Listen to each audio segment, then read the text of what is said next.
De Excidio Britanniae, or The Ruin of Britain, by Gildas. Preface. Whatever my attempt shall be in this epistle, made more in tears than in denunciation, in poor style, I allow, but with good intent, let no man regard me as if about to speak under the influence of contempt for men in general, or with an idea of superiority to all, because I weep the general decay of good and the heaping up of evils with tearful complaint.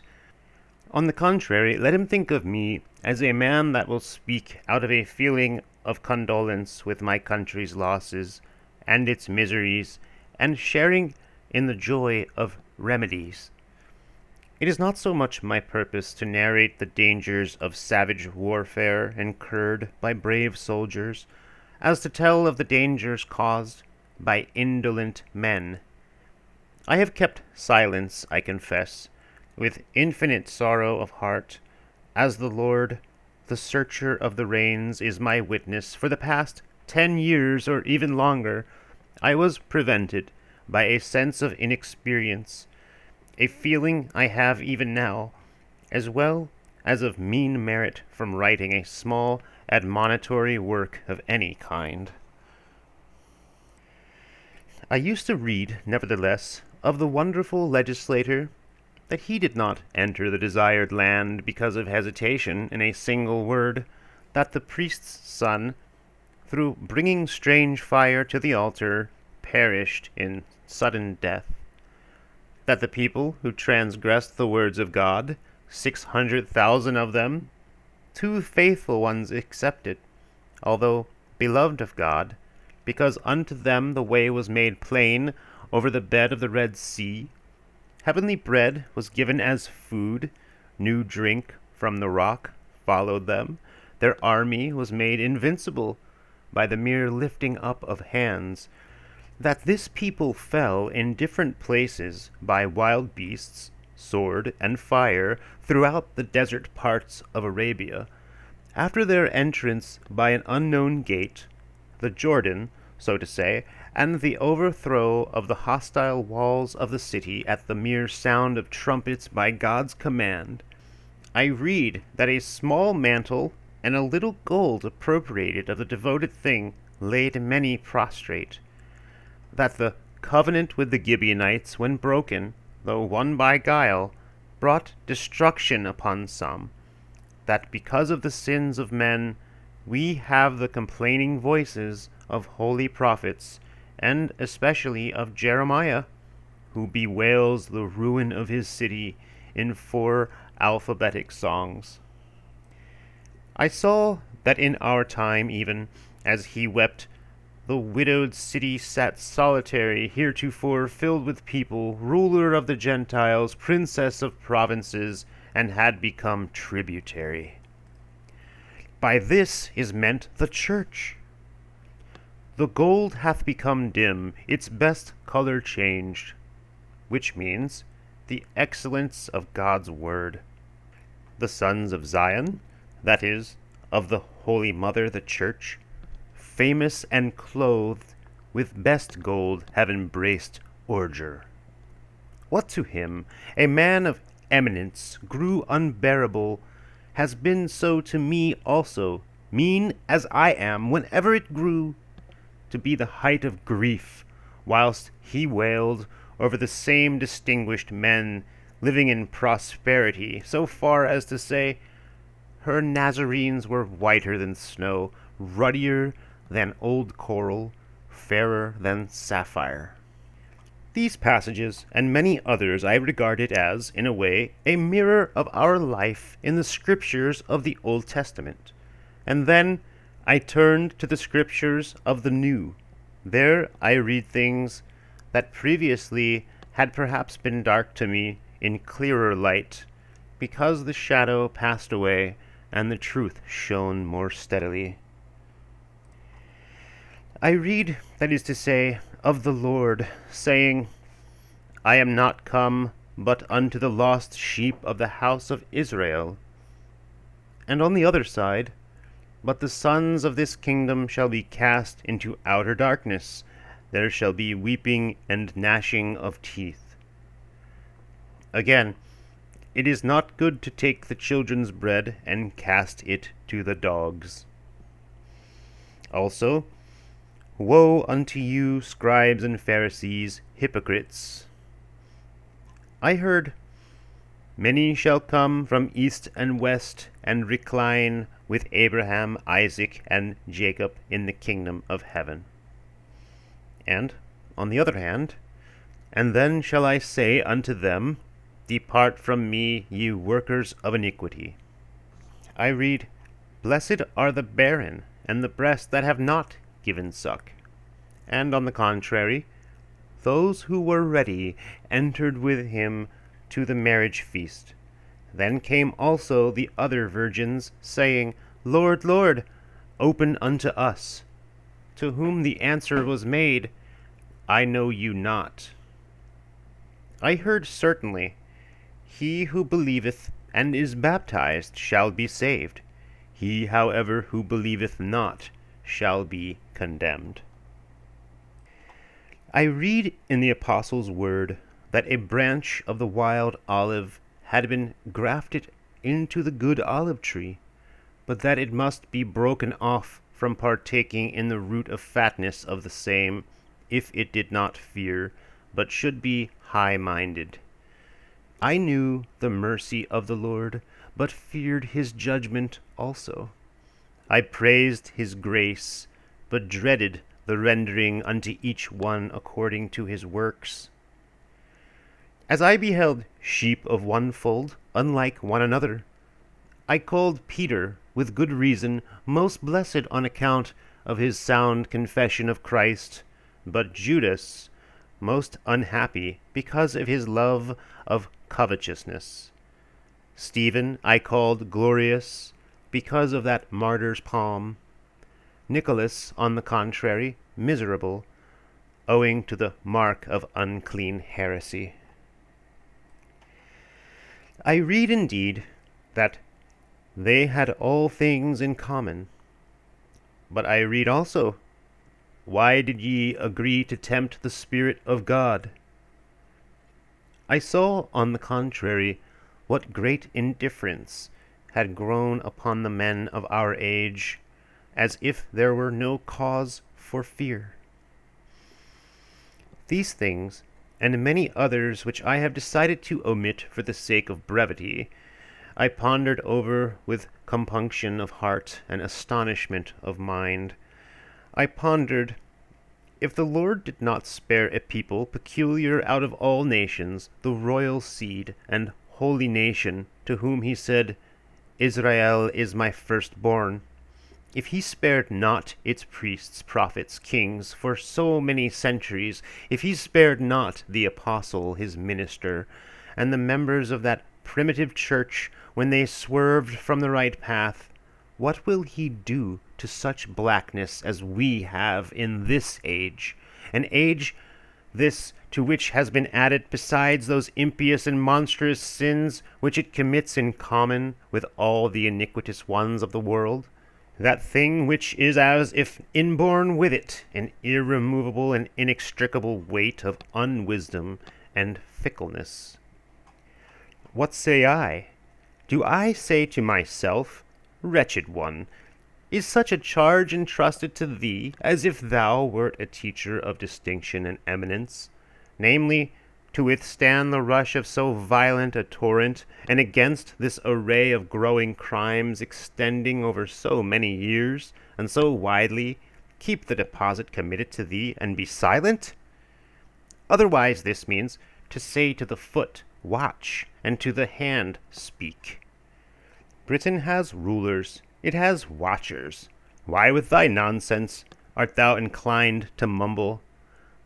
Yea, it has these, it has, if not too many, not too few.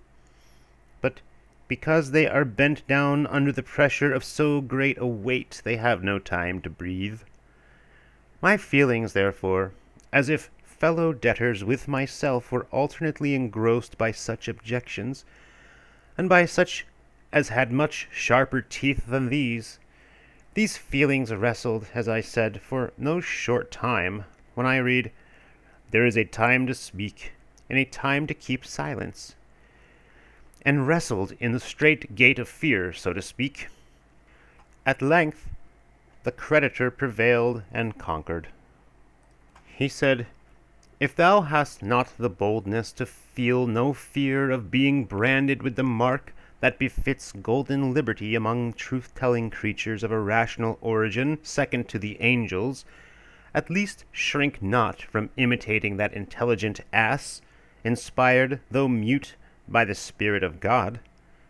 Unwilling it was to be the carrier of the crowned magician about to curse the people of God. It bruised his feeble foot in the narrow path near the wall of the vineyards, though it had on that account to feel his blows like those of an enemy. She pointed out to him the angel from heaven, as if with the finger holding his naked sword and opposing them, whom he in the blindness of cruel stupidity had not observed, though the magician, ungrateful and furious, was unrighteously beating her innocent sides. In my zeal, therefore, for the holy law of the Lord's house, constrained by the reasons of my own meditation, or overcome by the pious entreaties of brethren, I am now paying the debt exacted long ago. The work is, in fact, poor, but I believe faithful and friendly to all noble soldiers of Christ, but severe and hard to bear to foolish apostates. The former of these, if I am not mistaken, will peradventure receive it with the tears that flow from the love of God, the others also with sorrow, but the sorrow which is wrenched from the anger and timidity of an awakened conscience. Before, however, fulfilling my promise, let me attempt to say a little, God willing, concerning the geographical situation, the stubbornness, the subjection and rebellion of our country, also of its second subjection and hard service, of religion, persecution, and holy martyrs, of diverse heresies, of tyrants, of the two nations which wasted it, of defense and of consequent devastation, of the second revenge and third devastation, of famine, the letter to Agitius, of victory, of crimes, of enemies suddenly announced, of the great well-known plague, of counsel, of enemies far more fierce than the first, of the ruin of cities, of the men who survived, of the final victory won by the mother country, which is the gift granted by the will of God in our own times. Part 1. The island of Britain is situated in almost the furthest limit of the world, towards the northwest and west, poised in the so-called divine balance, which holds the whole earth. It lies somewhat in the direction of the North Pole from the southwest. It is 800 miles long, 200 broad, not counting the longer tracts of sundry promontories, which are encompassed by the curved bays of the sea. It is protected by the wild, and, if I may say so, impassable circle of the sea on all sides, with the exception of the straits on the south coast, where ships sail to Belgic Gaul. It has the advantage of the estuaries of two noble rivers, the Thames and the Severn, arms as it were, along which of old foreign luxuries were wont to be carried by ships, and of other smaller streams it is beautified by 28 cities, and some strongholds, and by great works built in an unexceptionable manner, walls, serrated towers, gates, houses, the roofs of which, stretching aloft with threatening height, were firmly fixed in strong structure. It is adorned by widespread plains, hills in pleasant situations adapted for superior cultivation, mountains in the greatest convenience for changing pasture of cattle. The flowers of diverse colors on these trodden by human footsteps gave them the appearance of a fine picture, like a chosen bride adorned with various jewels. It is irrigated by many clear springs, with their full waters moving snow-white gravel, and by shining rivers flowing with gentle murmur, extending to those who recline on their banks a pledge of sweet slumber, and by lakes overflowing with a cool stream of living water. This island of proud neck and mind, since it was first inhabited, is ungratefully rebelling, now against God, at other times against fellow citizens, sometimes even against the kings over the sea and their subjects. For what deeper baseness, what greater unrighteousness can be, or be introduced by the recklessness of men, than to deny to God fear, to worthy fellow citizens love, to those placed in higher position the honor due to them, without detriment to the faith, than to break faith with divine and human sentiment, and having cast away fear of heaven and earth, to be governed by one's own invention and lusts. I therefore omit those ancient errors, common to all nations, by which before the coming of Christ in the flesh the whole human race was being held in bondage. Nor do I enumerate the truly diabolical monstrosities of my native country, almost surpassing those of Egypt in number, of which we behold some of ugly features to this day within or without their deserted walls, stiff with fierce visage, as was the custom. Neither do I, by name, inveigh against the mountains, valleys, or rivers, once destructive, but now suitable for the use of man, upon which divine honor was then heaped by the people in their blindness. I keep silence also as to the long years of savage tyrants, which are spoken of in other far distant countries, so that Porphyry, the rabid eastern dog, in hostility to the church, added this remark also in the fashion of his madness and vanity. Britain, he says, is a province fertile in tyrants. Those evils only will I attempt to make public which the island has both suffered and inflicted upon other and distant citizens in times of the Roman emperors. I shall do it, however, to the best of my ability, not so much by the aid of native writings or records of authors, inasmuch as these, if they ever existed, have been burnt by the fires of enemies, or carried far away in the ships which exiled my countrymen, and so are not at hand, but shall follow the account of foreign writers, which, because broken by many gaps, is far from clear. The emperors of Rome acquired the empire of the world, and by the subjugation of all neighboring countries and islands towards the east, secured through the might of their superior fame their first peace with the Parthians on the borders of India. When this peace was accomplished, wars ceased at that time in almost every land. The keenness of this flame, however, in its persistent career towards the west, could not be checked or extinguished by the blue tide of the sea. Crossing the channel, it carried to the island laws for obedience without opposition. It subjugated an unwarlike but faithless people, not so much as in the case of other nations by sword, fire, and engines, as by mere threats or menaces of judgments, who gave to the edicts merely a skin-deep obedience, with resentment sunk deep into their hearts. Immediately on their return to Rome, owing to deficiency, as they said, of necessaries provided by the land, and with no suspicion of rebellion, the treacherous lioness killed the rulers who had been left behind by them to declare more fully and to strengthen the enterprises of Roman rule.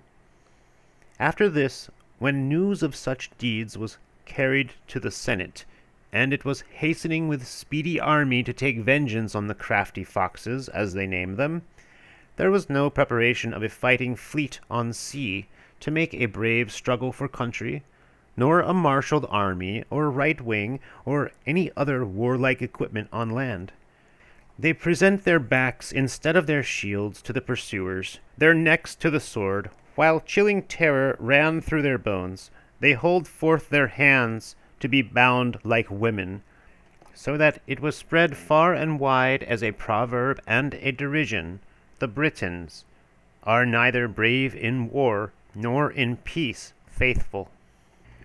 The Romans, therefore, having slain many of the faithless ones, reserving some for slavery, lest the land should be reduced to destitution, returned to Italy, leaving behind them a land stripped of wine and oil.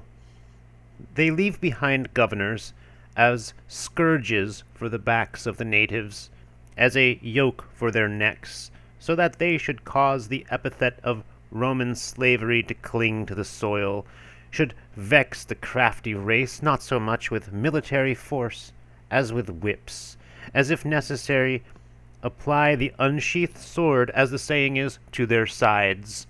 In this way the island would be regarded not as Britannia, but as Romania, and whatever it might have of copper, silver, or gold would be stamped with the image of Caesar. Meanwhile, to the island stiff with frost and cold, and in a far distant corner of the earth, remote from the visible sun, he, the true sun, even Christ, first yields his rays, I mean his precepts. He spread not only from the temporal firmament, but from the highest arc of heaven beyond all times, his bright gleam to the whole world in the latest days, as we know, of Tiberius Caesar.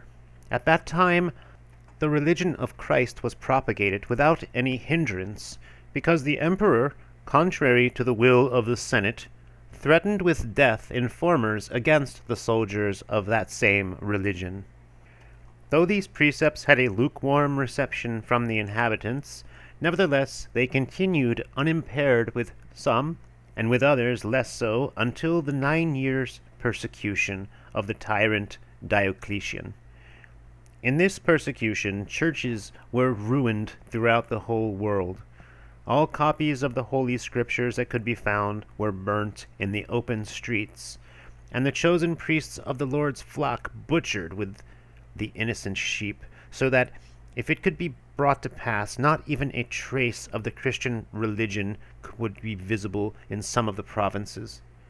What flights there were then, what slaughter, what punishments by different modes of death, what ruins of apostates, what glorious crowns of martyrs, what mad fury on the part of persecutors, and, on the contrary, what patience of the saints, the history of the Church narrates.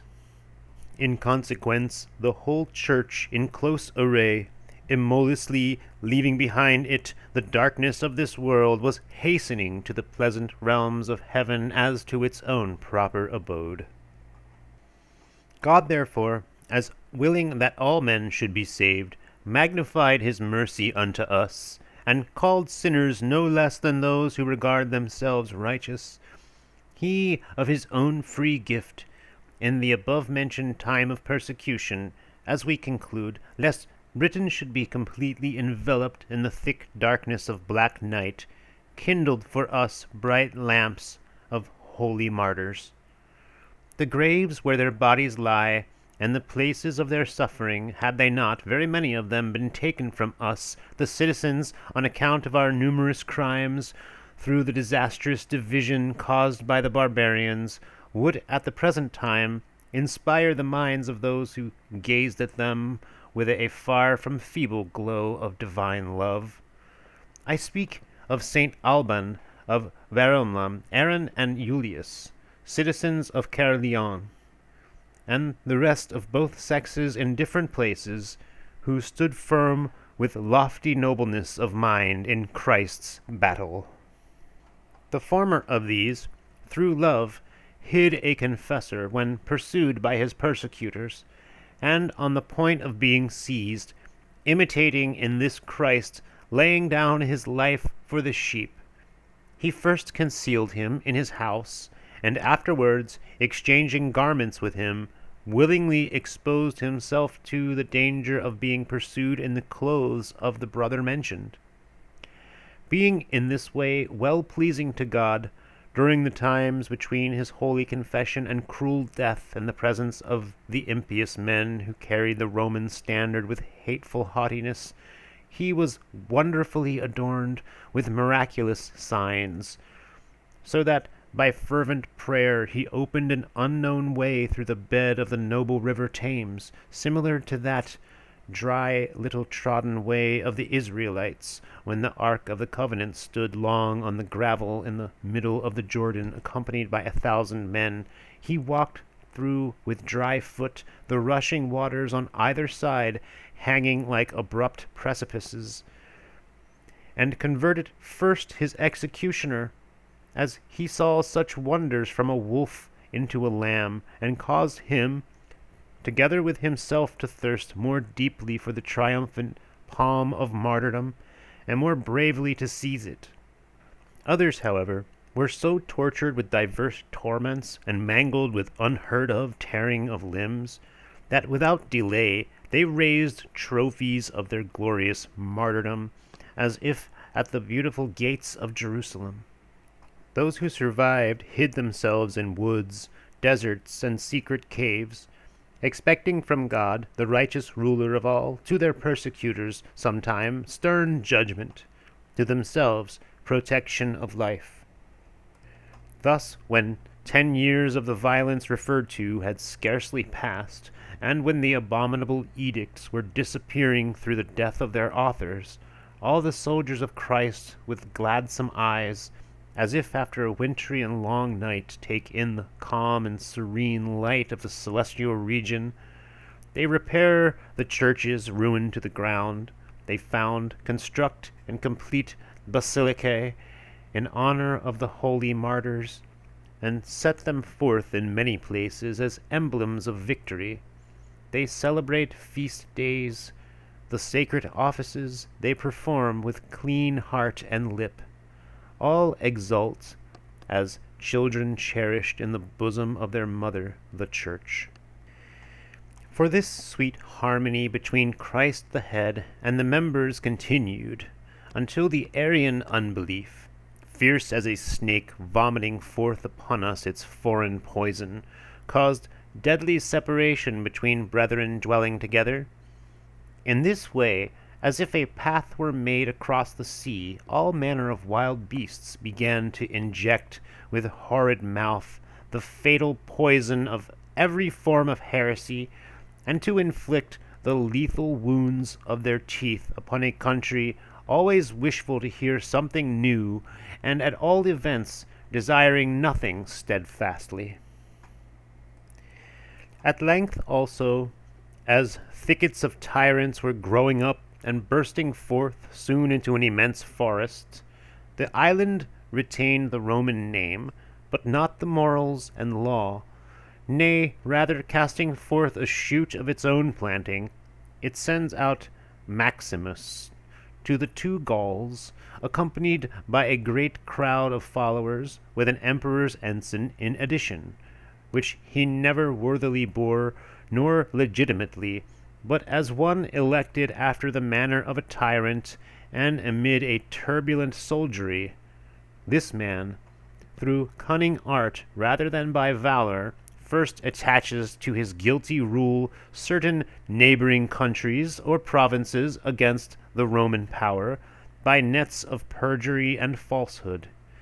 He then extends one wing to Spain, the other to Italy, fixing the throne of his iniquitous empire at Trier, and raged with such madness against his lords that he drove 2 legitimate emperors, one from Rome, the other from a most pious life.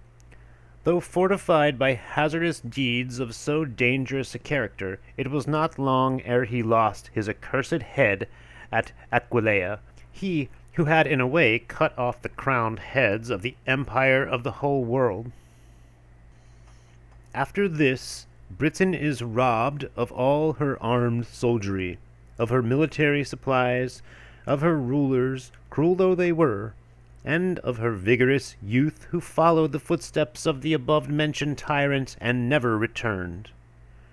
Completely ignorant of the practice of war, she is, for the first time, open to be trampled upon by two foreign tribes of extreme cruelty, the Scots from the northwest, the Picts from the north, and for many years continues stunned and groaning.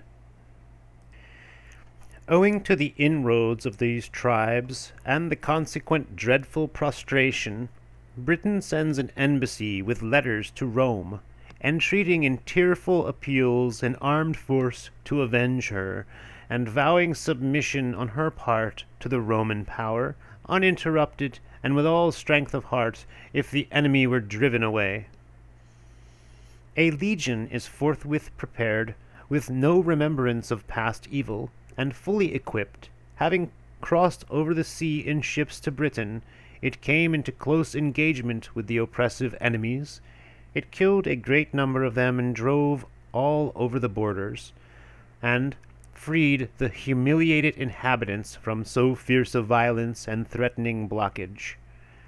The inhabitants were commanded to build a wall across the island between the two seas, so that, when strongly manned, it might be a terror to repel the enemies, and a protection to the citizens. The wall being made not of stone, but of turf, proved of no advantage to the rabble in their folly, and destitute of a leader. The legion returned home in great triumph and joy, when their old enemies, like rapacious wolves, fierce with excessive hunger, jump with greedy maw into the fold, because there was no shepherd in sight. They rush across the boundaries, carried over by wings of oars, by arms of rowers, and by sails with fair wind. They slay everything, and whatever they meet with they cut it down like a ripe crop, trample underfoot, and walk through. Again, suppliant messengers are sent with rent clothes, as is said, and heads covered with dust. Crouching like timid fowls under the trusty wings of the parent birds, they ask help of the Romans, lest the country in its wretchedness be completely swept away, and the name of Romans, which to their ears was the echo of a mere word, should even grow vile as a thing gnawed at in the reproach of alien nations. They, moved, as far as was possible for human nature, by the tale of such tragedy, make speed, like the flight of eagles, unexpected and quick movements of cavalry on land, and of sailors by sea. Before long they plunge their terrible swords in the necks of the enemies. The massacre they inflict is to be compared to the fall of leaves at the fixed time, just like a mountain torrent, swollen by numerous streams after storms, sweeps over its bed in its noisy course with furrowed back and fierce look, its waters, as the saying goes, surging up to the clouds, by which our eyes, though often refreshed by the movements of the eyelids, are obscured by the quick meetings of the lines in its broken eddies. Foams surprisingly and with one rush overcomes obstacles set in its way. Then did the illustrious helpers quickly put to flight the hordes of the enemies beyond the sea, if indeed escape was at all possible for them, for it was beyond the seas that they, with no one to resist, heaped up the plunder greedily acquired by them year by year. The Romans, therefore, declare to our country that they could not be troubled too frequently by arduous expeditions of that kind, nor could the marks of Roman power, that is an army of such size and character, be harassed by land and sea on account of an unwarlike, roving, thieving fellows. They urge the Britons, rather, to accustom themselves to arms, and fight bravely, so as to save with all their might their land, property, wives, children, and, what is greater than these, their liberty and life. They should not, they urge, in any way hold forth their hands armorless, to be bound by nations in no way stronger than themselves, unless they became effeminate through indolence and listlessness, but have them provided with bucklers, swords, and spears, and ready for striking, because they were also of opinion that it would bring a considerable advantage to the people that they were leaving. They construct a wall, different from the other, by public and private contributions, joining the wretched inhabitants to themselves. They build the wall in their accustomed mode of structure, in a straight line, across from sea to sea, between cities, which perhaps had been located there through fear of enemies. They give bold counsel to the people in their fear, and leave behind them patterns for the manufacture of arms. On the sea coast also, towards the south, where their ships were wont to anchor, because from that quarter also wild barbarian hordes were feared, they placed towers at stated intervals, affording a prospect of the sea. They then bid them farewell as men who never intended to return. As they were returning home, the terrible hordes of Scots and Picts eagerly come forth out of their tiny craft, corugs, in which they sailed across the sea valley, as on ocean's deep, just as when the sun is high and the heat increasing, dark swarms of worms emerge from the narrow crevices of their holes, differing partly in their habits, yet alike in one and the same thirst for bloodshed, in a preference also for covering their villainous faces with hair, rather than their nakedness of body with decent clothing. These nations, on learning the departure of our helpers and their refusal to return, became more audacious than ever, and seized the whole northern part of the land as far as the wall, to the exclusion of the inhabitants.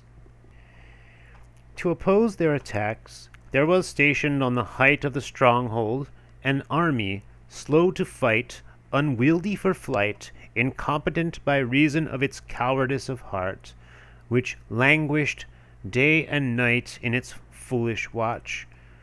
In the meantime, the barbed weapons of the naked enemies are not idle. By them the wretched citizens are dragged from the walls and dashed to the ground. This punishment of untimely death was an advantage, forsooth, to them that were cut off by such an end, in so far as it saved them by its suddenness from the wretched torments which threatened their brethren and relatives. Why should I tell more? They abandon their cities and lofty wall. There ensues a repetition of flight in the part of the citizens. Again there are scatterings with less hope than ever, pursuit again by the enemy, and again still more cruel massacres, as lambs by butchers. So the unhappy citizens are torn in pieces by the enemy, insomuch that their life might be compared to that of wild animals. For they even began to restrain one another by the thieving of the small means of sustenance for scanty living, to tide over a short time, which the wretched citizens possessed. Calamities from without were aggravated by tumults at home, because the whole country by pillagings, so frequent of this kind, was being stripped of every kind of food supply, with exception of the relief that came from their skill in hunting. The miserable remnant, therefore, send a letter to Agitius, a man holding high office at Rome. They speak as follows: To Agitius, in his third consulship, come the groans of the Britons. A little further in their request: The barbarians drive us to the sea drives us upon the barbarians.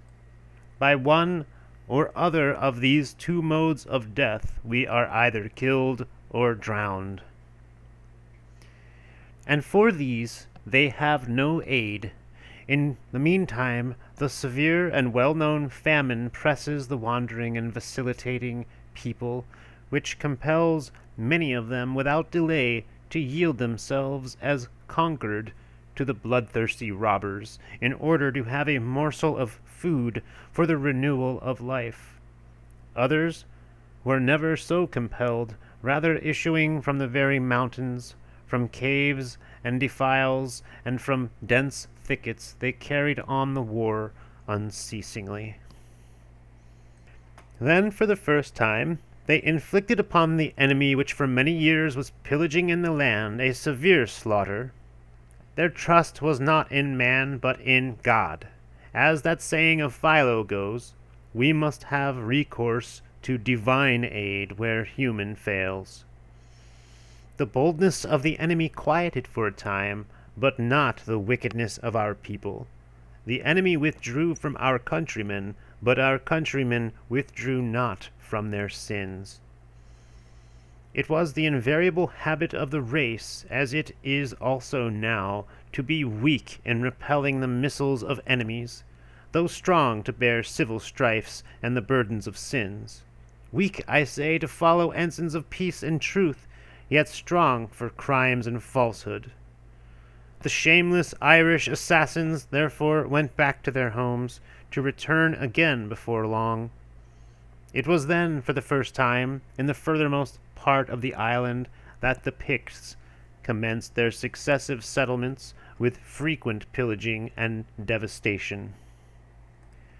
During such truces, consequently, the ugly scar is healed for the deserted people, while another more poisonous hunger was silently growing on the other hand, and the devastation quieting down, the island was becoming rich with so many resources of affluence that no age remembered the possession of such afterwards. Along with these resources of every kind, luxury also grew. It grew, in fact, with strong root, so that it might fitly be said at the same time, such fornication is actually reported as is not even among the Gentiles.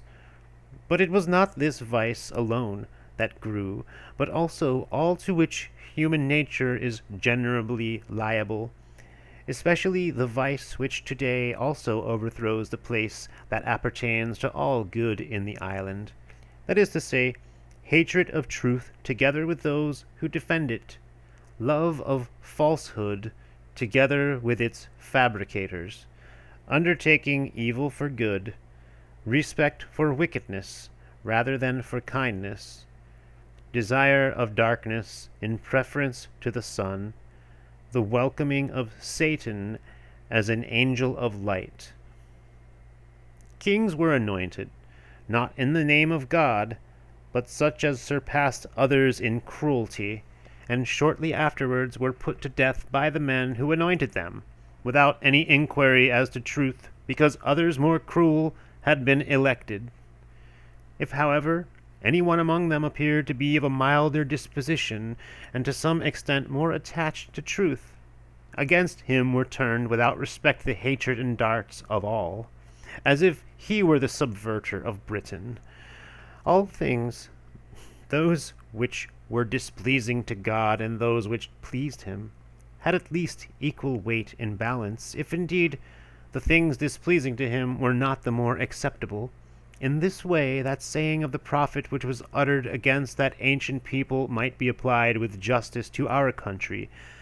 Ye lawless sons, he says, have forsaken God and provoked the Holy One of Israel to anger. Why will ye be stricken any more when ye add iniquity? Every head is weak, and every heart grieving. From the sole of the foot to the crown there is no soundness in it. In this way they did all things that were contrary to salvation, as if there were no remedy to be supplied for the world by the true healer of all men. It was not only men of the world who did this, but the Lord's flock itself also, and its pastors, who ought to have been an example to the whole people, they in great numbers, as if soaked in wine through drunkenness, became stupefied and enervated, and by the swelling of animosities, by the jar of strifes, by the grasping talons of envy, by confused judgment of good and evil, were so enfeebled that it was plainly seen, as in the present case, that contempt was being poured out upon princes, and that they were led astray by their vanities and error in a trackless place, and not on the way. Meanwhile, when God was desirous to cleanse his family, and, though defiled by such a strain of evil things, to better it by their hearing only of distress, there came like the winged flight of a rumor not unfamiliar to them into the listening ears of all, that their old enemies had already arrived, bent upon thorough destruction, and upon dwelling in the country, as had become their wont, from one end to the other. Nevertheless, they in no way profited by this news. Rather, like foolish beasts with clenched teeth, as the saying is, they bite the bit of reason, and began to run along the broad way of many sins which leads down to death, quitting the narrow way, though it was the path of salvation. Whilst then, according to the words of Solomon, the stubborn servant is not corrected by words, the foolish nation is scourged and feels it not, for a deadly pestilence came upon the unwise people, which, in a short time, without any sword, brought down such a number of them that the living were unable to bury the dead. But they were not corrected even by this pestilence, so that the word of Isaiah the prophet was fulfilled in them. And God has called to lamentation and to baldness, and the girdle of sackcloth. Behold, they kill calves and slay rams. Behold, they eat and drink, and say, Let us eat and drink, for tomorrow let us die. In this way, the time was drawing nigh when the iniquities of the country, as those of the Amorites of old, would be fulfilled. A council is held to deliberate what means ought to be determined upon as the best and safest to repel such fatal and frequent irruptions and plunderings by the nations mentioned above. At that time, all members of the assembly, along with the proud tyrant, are blinded. Such is the protection they find for their country. It was in fact its destruction, that those wild Saxons of accursed name, hated by God and men, should be admitted into the island like wolves into folds, in order to repel the northern nations. Nothing more hurtful, certainly nothing more bitter, happened to the island than this. What utter depth of darkness of soul! What hopeless and cruel dullness of mind! The men whom, when absent, they feared more than death, were invited by them of their own accord, so to say, under the cover of one roof. Foolish princes of Zoan, as is said, giving unwise counsel to Pharaoh. Then there breaks forth a brood of whelps from the lair of the savage lioness, in 3 culiae, or keels, as it is expressed in their language, but in ours, in ships of war under full sail, with omens and divinations. In these it was foretold, there being a prophecy firmly relied upon among them, that they should occupy the country to which the bows of their ships were turned for 300 years. For 150, that is, for half the time, they should make frequent devastations. They sailed out, and at the directions of the unlucky tyrant, first fixed their dreadful talons in the eastern part of the island as men intending to fight for the country, but more truly to assail it. To these the mother of the brood, finding that success had attended the first contingent, sends out also a larger raftful of accomplices and curs, which sails over and joins itself to their bastard comrades. From that source, the seed of iniquity, The root of bitterness grows as a poisonous plant, worthy of our deserts in our own soil, furnished with rugged branches and leaves. Thus the barbarians, admitted into the island, succeeded in having provisions supplied them, as if they were soldiers about to encounter, as they falsely averred, great hardship for their kind entertainers. These provisions, acquired for a length of time, closed, as the saying is, the dog's mouth. They complain again that their monthly supplies were not copiously contributed to them, intentionally coloring their opportunities. They declare that, if larger munificence were not piled upon them, they would break the treaty and lay waste the whole of the island.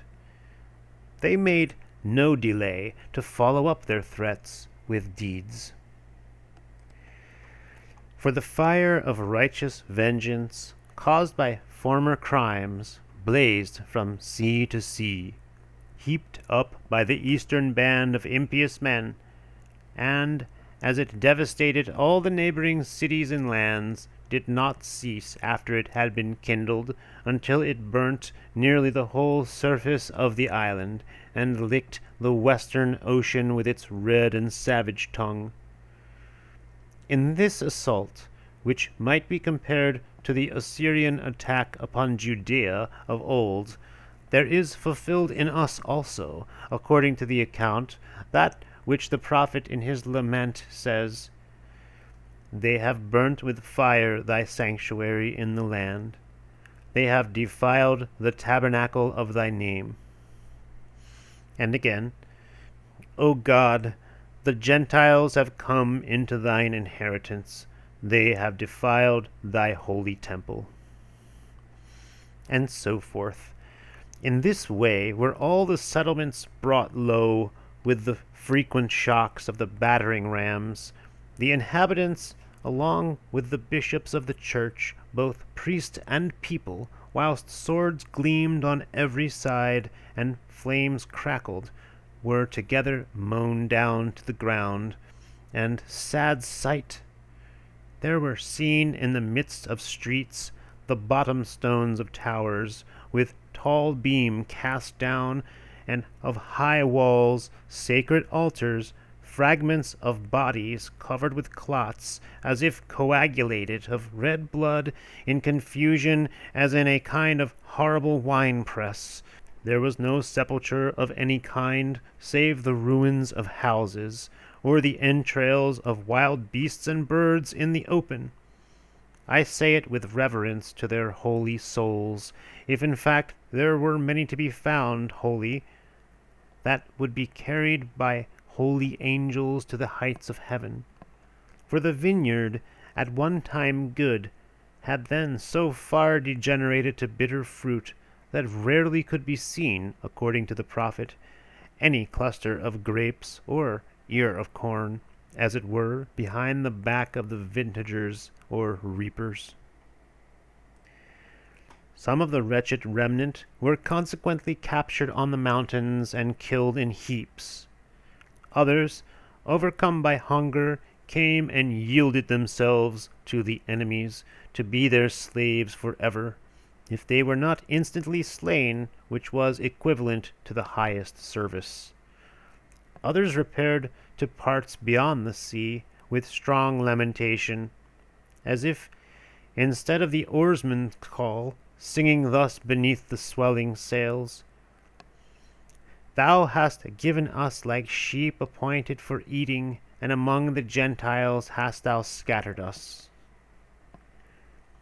Others, trusting their lives always with apprehension of mind to high hills, overhanging, precipitous and fortified, and to dense forests and rocks of the sea, remained in their native land, though with fear. After a certain length of time, the cruel robbers returned to their home, a remnant to whom wretched citizens flock from different places on every side as eagerly as a hive of bees when a storm is threatening, praying at the same time unto him with their whole heart, and, as is said, burdening the air with unnumbered prayers. That they should not be utterly destroyed take up arms and challenge their victors to battle under Ambrosius Aurelianus.